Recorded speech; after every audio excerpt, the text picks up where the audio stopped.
Alright, what it do, yo? Team K here, the Mad Collector, back for part 3 of my Blu-ray collection. Not gonna spend any time rambling, I'm just gonna jump right into it. So, first movie for today is Dope. It's actually from the same director who did the movie The Wood, which is one of my favorite coming-of-age film, and a hood movie just like this. And Dope is actually a movie that kind of caught me by surprise because I did not expect the movie to be the way that it is, because I thought it was going to be like a straight up coming of age film, another coming of age film about a, young group of teenagers, who are nerds and shit. And then the movie just has a lot of like twists and turns and becomes super crazy, bro. To me, it kind of feels like this movie is like a mild and tame version of the show Snowfall, which is one of the illest shows that I've seen in the last few years. Snowfall is probably my favorite series of the last few years, besides The Boys. That series is amazing, and this is kind of like a mild version of it. You know what I mean? Dope is really dope, no pun intended, with Shamik Moore, who actually played Raekwon in the Wu-Tang series on Hulu. Really dope shit. Love this shit, man. It's a great, great show. And yeah, movie Dope is really cool, man. Definitely check this one out if you haven't. Really, really love it. It's very underrated because I don't think a lot of people have seen it when it came in theaters, you know what I mean? Then we got Drive. It's a Nicholas Winding Refn movie. At the time, I think Nicholas Winding Refn, he was a director that was pretty big in Hollywood. You know what I'm saying? I don't know what happened since. People kind of forgot about him, or he just stopped making movies and shit. I don't know. But Drive is a really dope little art house / action film with my best friend over here, Ryan Gosling, who y'all know already, that I'm not too keen on him because I feel like he's one of the most emotionless actors who cannot really emote, you know what I mean? But Drive is a dope movie though, you know what I'm saying? And I feel like the emotionless side of Ryan Gosling kind of coincides with the character in this film that he plays, and it actually works. You know what I'm saying? It's a really good combination. So I really like this movie. Drive was really dope. Also had great action when the action came in. And it's really nice, man.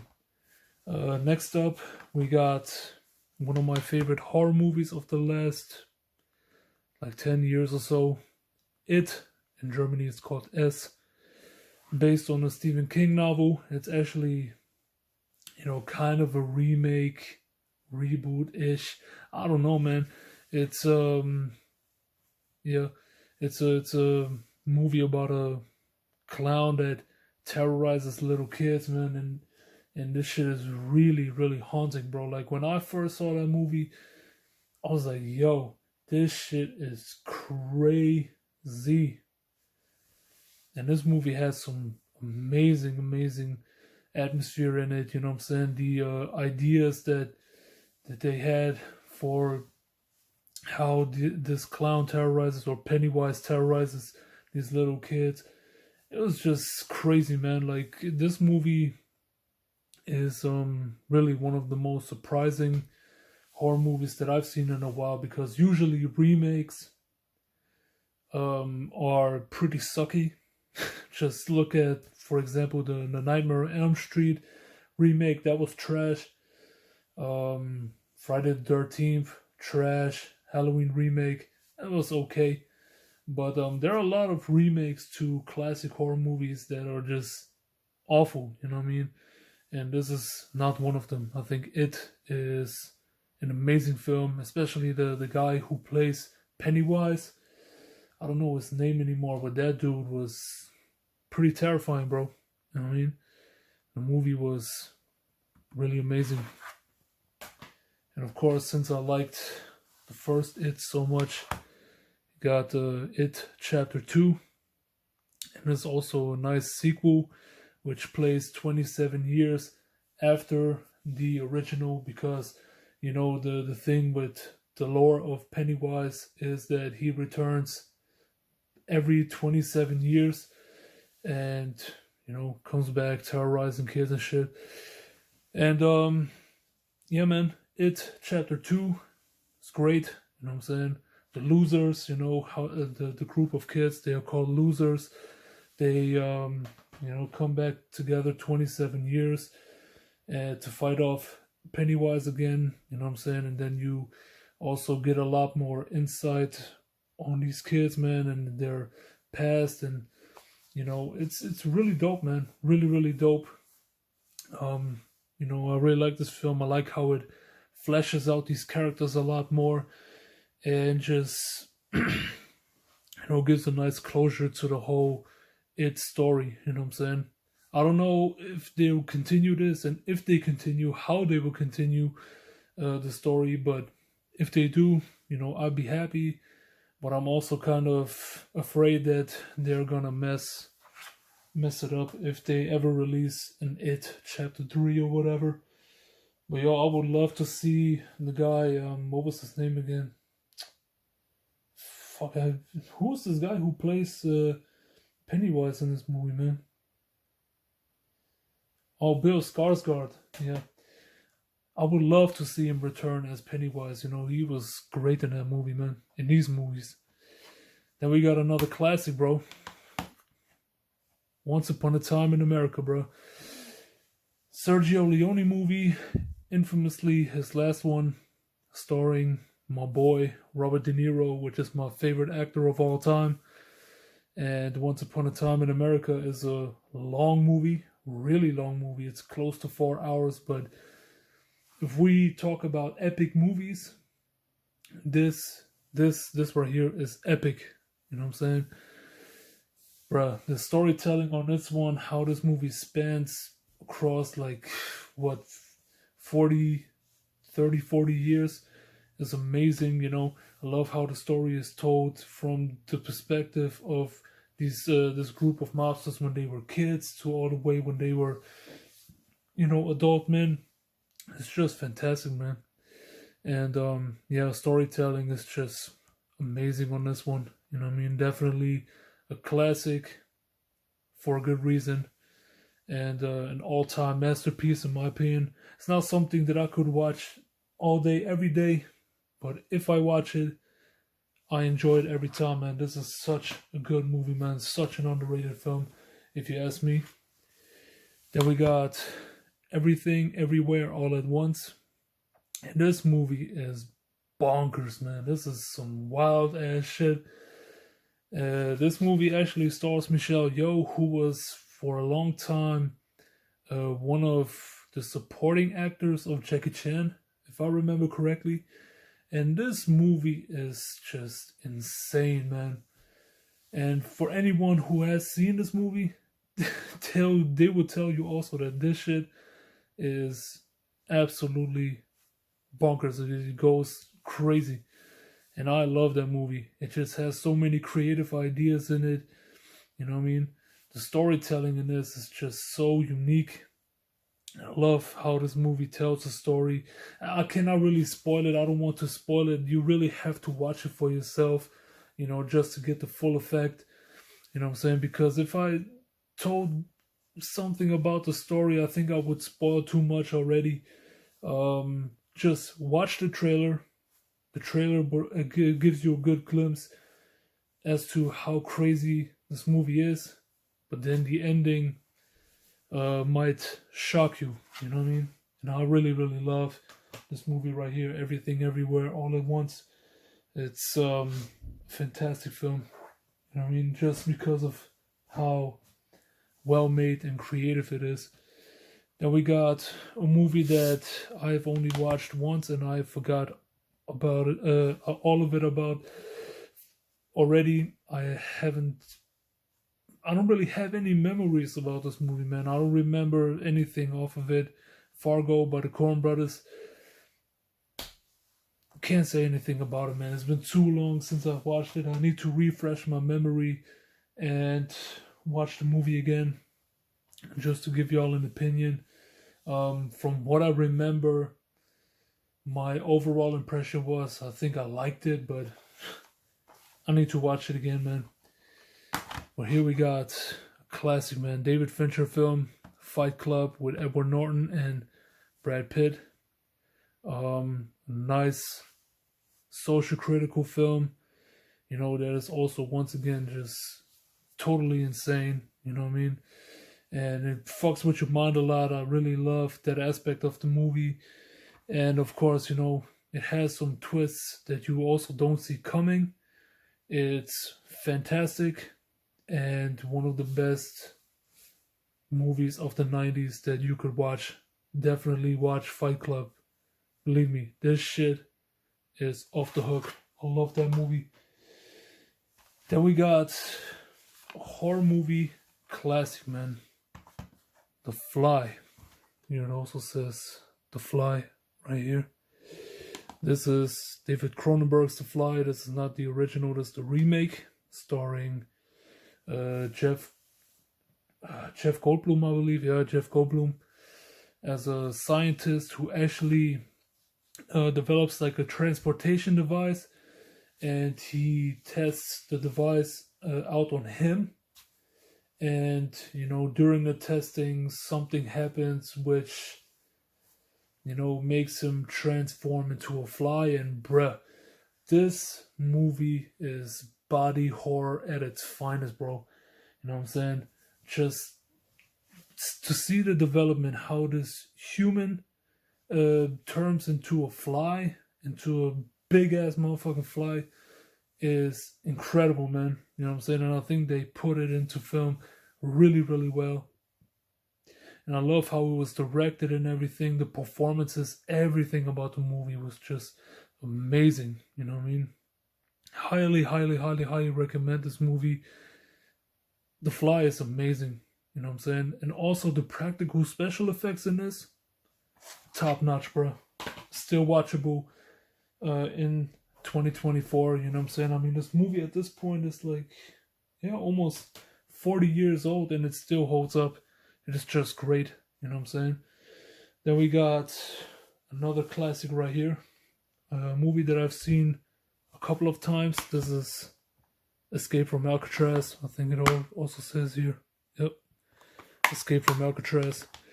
And this is one of my favorite Clint Eastwood movies. This is actually based on a true story. It tells the story of how, a group of 3 men actually managed to escape Alcatraz, you know what I'm saying, which was one of the most highly guarded prisons in America. And they managed to escape it some way, somehow. And so there is no spoiler here, you know what I'm saying. It's actually based on a true story. It's been documented for multiple times, you know what I'm saying. And yeah, Escape from Alcatraz, great movie, definitely well made. Love Clint Eastwood, and this is a dope movie that actually shows how these 3 prisoners managed to escape this place that was deemed unescapable, you know what I'm saying, or inescapable. Really amazing film. Just like this one, Foxy Brown. To me, one of the best blaxploitation films, you know what I'm saying, and I think, the reason why I think it speaks for it when you look at the cover, because Pam Grier back in the 70s, I know it's gonna sound a little bit strange when I say that shit, but Pam Grier in the 70s, sexy as a motherfucker, bro. She was beautiful as all hell, man. And I think, that's what blaxploitation is, man. It's just, or exploitation movies in general, they just exploit, violence, sex, everything that was not Hollywood. That was the exploitation genre, and here it's very obvious, what they wanted to exploit, and it's the sexiness of a beautiful woman, you know what I mean? And Foxy Brown was just dope, you know what I'm saying? Especially for like the 70s, is something different to see, a black female hero or protagonist, you know, fighting off mobsters and shit. It's really, really cool, man. You know what I mean? I really like this movie a lot. Dope shit. Foxy Brown. Then we got another hood movie, one of my favorites, Fresh, starring Sean Nelson and Samuel Jackson and Giancarlo Esposito. Of course, Sean Nelson from the movie The Wood. Sam Jackson, already known everywhere, you know, don't need to talk about him. And of course, Giancarlo Esposito from Do the Right Thing, or famously Breaking Bad. And Fresh is just dope. You know what I'm saying? It tells the story of a little kid who always plays chess with his father. And I love this whole analogy where they use the game of chess as an analogy for how Fresh approaches things in life, or how he approaches going against these thugs in real life, you know what I'm saying? And this movie is super duper dope. You know what I mean? Very underrated.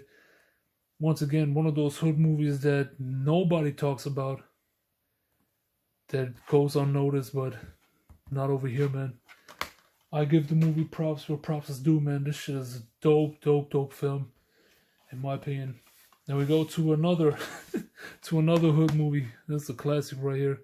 Friday, starring, of course, Chris Tucker and Ice Cube. You know, it basically tells the story of two dudes who hang out in the hood on a Friday. You know what I'm saying? After, you know, Craig got fired from his job, and there's a lot of weed smoking going on, and then they get into trouble with a local drug dealer and shit. And it's a dope film. Really love it. Classic. Cannot go wrong with this one. You know what I'm saying? This will forever be one of my favorites. Then we got a Tupac movie right here. Here it's called Gangland in Germany, but it's gang related. It's what it's called in the United States, or the original title. And it also stars Jim Belushi and Dennis Quaid. And this is a dope cop movie, you know what I'm saying, where Jim Belushi and Tupac team up to, I think, cover up a murder or something. It's been a while since I've seen the movie. I don't remember the details anymore. I should watch it again. But from what I remember, I really like the movie, man. You know what I'm saying? And of course, you know, I think this was Tupac's final film, unfortunately, because, this dude, he was one of probably the greatest rapping actor there ever was, man. You know what I mean? And I think it's amazing how Tupac actually managed to make so much in his short career, man. Like recording 6-7 albums or so, and then also shoot like 6-7 movies during his lifetime. That is insane, man. You know what I mean? And yeah, this movie, gang related, it really shows how much potential Pac had to become one of the biggest actors in Hollywood. But of course, his life got cut short, and you know, that's a tragedy, but what else can you do? But anyways, moving on. We got a Jordan Peele directed movie, one of my favorites, called Get Out. This one is really amazing. Of course, once again, social commentary on, you know, the state of the world, racism and all that stuff, and how, you know, the black community is getting destroyed behind closed doors on purpose and stuff. It's really incredible. Also, just as a horror movie, you know, fantastic. You know, it's great atmosphere. Love this movie. But of course, you know, the deeper message behind it makes it even better. Get Out by Jordan Peele. Love the film. Definitely check it out if you haven't, because it's fantastic. And we got a movie that I also haven't seen in a long time, and that is a Ridley Scott film called Gladiator. And this one also came out, I don't know, sometime in the 2000s or something like that, in the year 2000. And this movie, from what I remember, really dope. Really enjoyed it a lot, but definitely need to give it a rewatch because it's been a long time. The only thing that I remember really liking about it was Joaquin Phoenix as Caesar, because his performance was great, man. Really loved him in that movie. But other than that, I don't remember too much from that movie, to be honest. Then we got Trading Places. I think here the disc also says, yeah, Trading Places. Starring my boy Eddie Murphy in his prime, and Dan Aykroyd. Yeah, great film, man. This is a film about, basically a rich guy and a poor guy who are set up to trade places. You know what I'm saying? It's like two rich brothers, they bet on, how when two people trade places, how it can change their whole personality and how they live lives. And yeah, man, this is just dope as hell, man. One of my favorite Christmas movies too. It's not said that directly that it's a Christmas movie, but it's definitely one of those movies that I like to watch during the Christmas time. I really like this one a lot. It's super fun, nice comedy movie. One of my favorites of all time, but of course the only thing that speaks against it is that it's directed by John Landis, who is a director that I despise with every fiber of my being. I'm not gonna tell you why. Just look it up on Google and see and look up the controversy regarding him and the movie that he did, and you'll know exactly why I don't like him. Then we got a bunch of Godzilla movies. So I got here Godzilla, the remake from 2012, 2013-ish. A movie that is just very dark and bleak. This is a movie that, is, to be honest, a little bit boring. The movie just drags on for way too long, you know what I'm saying? I think the only time where you really get to see Godzilla is in the end, and then by that point you're kind of disinterested in this movie already. And me, I had a hard time watching this, you know what I mean? The only reason why I decided to keep it is because I got the sequels to that movie too. So I decided to just, keep it in my collection. But yeah. But I love Bryan Cranston, bro. Bryan Cranston is in that movie for like the first 20, 25, 30 minutes. And yeah, really liked him in that movie. I wish they could have kept him along a little bit more, because he's too good to be wasted for like 20, 25 minutes, man. He has way too less screen time. I think he would have actually upped the quality of the movie a lot more had he been around a little bit longer in the film, you know what I mean? But whatever. Then we got Godzilla 2, King of the Monsters, and this is the one that is one of my absolute favorites in the Godzilla reboot series. I really, really love that movie, especially because you have King Ghidorah in there, man. King Ghidorah is there, or Ghidorah. You got Mothra, I think Rodan too, if I'm not mistaken. Yo, this movie is just a visual spectacle, man. It's just so much fun to watch. I had a great time with this, you know what I'm saying? Just to see, man, these two facing off, man. Bruh. That was such a spectacle, and I really, really love that movie.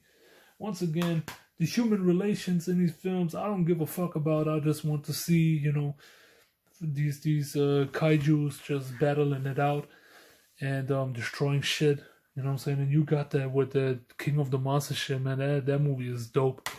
Then we got Godzilla vs. Kong, a movie that I liked, but it wasn't quite up to par with King of the Monsters. I think King of the Monsters was just a way more enjoyable film. Visuals in this, top notch, bro. Like this has some of the best CGI I have ever seen. Looks absolutely stunning. You know what I'm saying? Stunning CGI, great visuals. But I feel like the story just did not impress me. You know what I'm saying? At the end, it was just still a movie where you wanted to see Godzilla and Kong, you know, fighting it out, and you get that, but a lot of times you once again get these human relations, and nobody cares about that shit. You know what I mean? Because these aspects of these stories are just not written well. You know what I mean? Or not written interesting enough to keep the attention of the viewer. You know what I'm saying? They don't keep my interest, you know, with these human relations and their scenes and everything. I don't care about that shit, man. I just want to see Godzilla and these other kaijus just fuck shit up, and you know, and then you know, knock each other's heads off and shit. You know what I mean? But anyways, moving on with another Clint Eastwood film. This was actually the very first Clint Eastwood movie that I've ever seen, and man, this movie is just amazing. Gran Torino. Bro, I love that movie, man. It is so good because it, once again, is one of those movies that, you know, display how pointless racism is, and how this, I think, ex-veteran, you know, warms up to this Asian family that lives right next to him, I believe. And it's such a great, heartwarming movie. You know what I'm saying? Also very tragic and sad at the same time. But it's such a fantastic film. You definitely gotta watch this. Gran Torino is a phenomenal movie, man. Love that one. And then we got another Pac movie, man. Another Tupac joint. Gridlock'd with Tim Roth. And this is another one that I really like, man. This is the first time where we got to see Tupac actually do comedy in a way. And bro, Tupac could do comedy too, man. He was really, really good in that movie, you know, playing this this bass head, you know, along with Tim Roth, man. These two together, you know, this duo should not work in theory, but man, you could tell that these two had a lot of fun together shooting this film. And you know, and in me as a viewer, I've seen this movie many times on VHS, DVD, and now Blu-ray, and I enjoyed the movie every single time, and it was just a lot of fun. Gridlock'd, love the movie. Then we got Grindhouse, and this is, you know, like a double feature film. And this was really interesting because this is once again another exploitation film, or exploitation double feature film-ish. I don't know how to explain it, but basically, you know, Robert Rodriguez and Quentin Tarantino, they had the idea to make an exploitation double feature, which is something that you would get a lot in the 70s, where you would pay to see two movies back to back. Just to get people into the theaters and watch these cheap ass movies. And you know, Rodriguez and Tarantino thought to themselves, man, why don't we do the same shit? You know what I'm saying? Make these movies that look low budget, you know what I'm saying, with all these different dirt particles and scratches, you know what I'm saying, like a lot of older films had, and just make these exploitation films just with this gruesome violence and stuff. And man, I really, really like these two movies. Obviously, one is better than the other, but man, both of these movies are just so unique and so good on their own. You know what I'm saying? You cannot help but to like these films, you know what I'm saying? Just because they made something different from what was coming out in 2006, which is the year which these two movies were released, you know. And Planet Terror, fantastic zombie movie. Love this movie still to this day. Death Proof, at first I was not too big on, but I actually fell asleep a few times watching this, but But over time, I started to like it more and more. This is definitely a grower, you know what I'm saying? This is not one of those movies that you will like the first time around, because it's also kind of a departure from the other Tarantino films. But by the time, you watch this movie a few times, I think it will grow on you, you know what I'm saying? Just like it did with me. And I really like this double feature right here. This is some good ass shit. I love these two films. Grindhouse. Then we got another, I would consider this a hood movie classic, why not? Half Baked, another comedy starring Dave Chappelle. And this is one of the best stoner movies in my opinion. It is one of the shortest movies that are out there. I mean, this one doesn't even crack the 80-minute mark. I think it's like 78 minutes or something. And minus the credits is probably even 75 minutes or something like that. But that movie is so fucking good, man. So fucking good. It is stupid. It's sometimes it doesn't make sense, but it's just a lot of fun. You know what I'm saying? And sometimes, movies don't always have to make sense to be entertaining. Sometimes it's got to have a little bit of stupid humor in there, and already you got a gem, you know what I mean? And this is one of those films, Love it. Half Baked. Such a great movie, man. And then we got an Asian classic right here, Hard Boiled. John Woo flick, starring Chow Yun-fat, and this is one of my favorite movies of all time.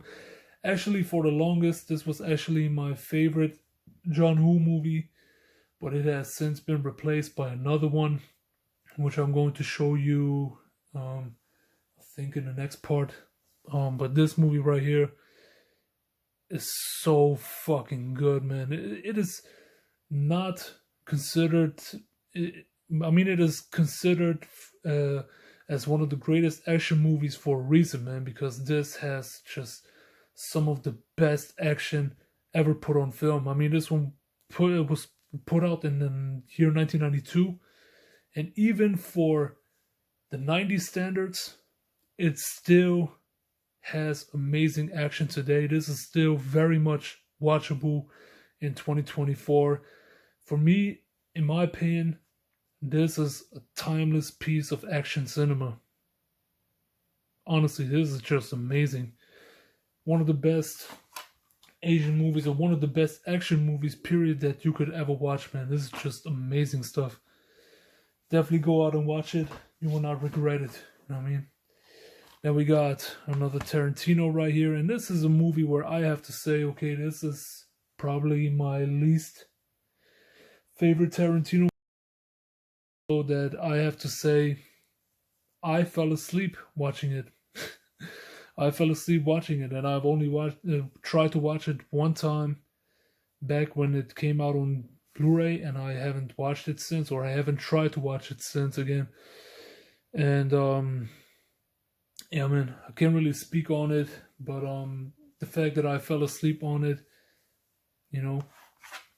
that's how you can tell that it's, in my opinion, the weakest Tarantino film. But I, of course, cannot really say that it's his weakest work yet when I haven't seen it in full. So I definitely need to give it a rewatch. I don't know when I would do it, but I have to do it sometime, you know what I mean? And then the last movie for today, we're going to end it off with a banger right here. Al Pacino and Robert De Niro and Val Kilmer and Michael Mann's Heat. And this movie was a spectacle, bro. One of the greatest action thrillers of all time. One of the best movies ever made, in my opinion. Because you actually get to see Robert De Niro and Al Pacino sharing a screen for the first time. You know what I'm saying? Of course, they were together in the movie Godfather Part 2. But they did not share the same scene. You know what I'm saying? They were, I think both the characters that they played in different time periods. You know what I'm saying? Or in different decades. So that's why you never got to see them interact with each other in Godfather 2. This movie right here, this is the first time you get to see these two iconic actors face off in a film, and it is glorious. You know what I mean? Just to see these two together, man. You know what I'm saying? That is a spectacle, bro. That was a huge spectacle in the 90s. And every time I watch Heat, I just get excited about this shit, man. You know what I'm saying? Just because, you know, you get to witness two of the greatest actors coming together and, you know, act it out, interact with each other. And, bro, that dinner scene, man, between the two, just incredible. Like this, they have this, they change the dialogue, exchange dialogue between each other. And you hang on to the screen, man, because these two are just terrific actors. So amazing. And then, of course, the action, bro. The action is just phenomenal, man. Like the shootout on the streets. That first shootout is by far one of the best shootouts I've seen in movie history, man. This shit is amazing, bro. Heat. Check this movie out, bro, if you haven't. Because this is some phenomenal shit right here, man. Love it. And yeah, man, that was it. Part 3 of my Blu-ray collection. Let me know what you think. If you want to send me some recommendations, put them in the comment section. Let me know. Let me know what you think of these movies that I showed you. Let me know if you didn't like some of these movies, man. I would also love to hear that, man. And yeah, see you in part 4. Take care and have a good one. Peace.